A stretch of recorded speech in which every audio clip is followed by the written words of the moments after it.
L is for the way you look at me.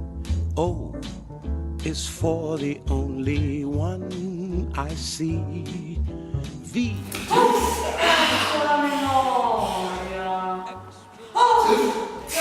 La memoria. We want to investigate the concept of loss through its multiple range of meaning. 1. Material loss, like blood loss, loss of an object, loss of time. 2. Sensorial loss, like loss of consciousness, sight, orientation, and breath. And 3.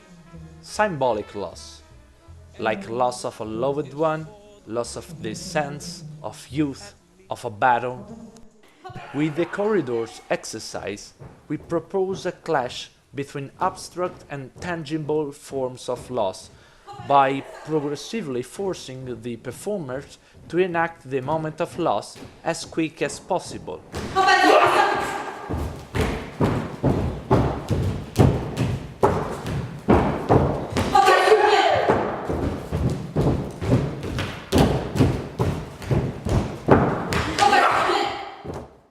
We also encourage the elicitation of primary emotion, like rage, fear, affection, and lust, by embedding the performance within a strict physical and vocal looping circuit, and by experimenting an original performative intersection between theater, street dance, and performance art.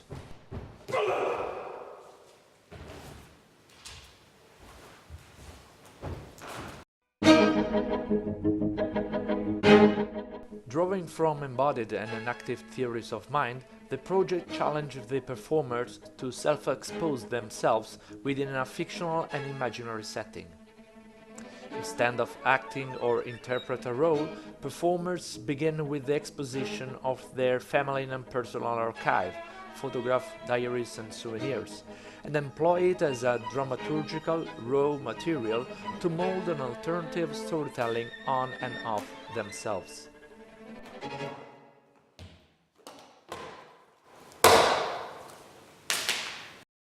For this project, we have developed the photo-telling exercise, where the performers have to retell a story of loss by passing a photograph from hand to hand. Starting from a real-life story associated with the photo, fictional elements will fill the memory gaps, so new collective storylines come to light. By performing the very process of subjectivation, made of gaps, lapse, detours, interruption, the group will share and embody common fears and desire, make bonds, and present themselves in their liveness and truthfulness.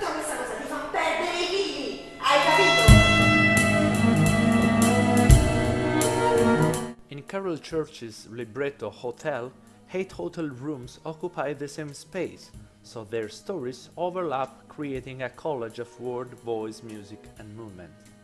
Inspired by this piece and influenced by sci-fi narratives, we set up the performance in a multiverse, where alternative versions of the same room or of the same story can overlap and slide on each other. This plated apparatus allows us to investigate the impossible encounter between lost words and to design composition which leverage on dramaturgical distance and scenic proximity among performers. Improvisations and exercises of bodily and vocal resonance set up in such a space would also encourage the autofictional process as well as the research around the concept of loss.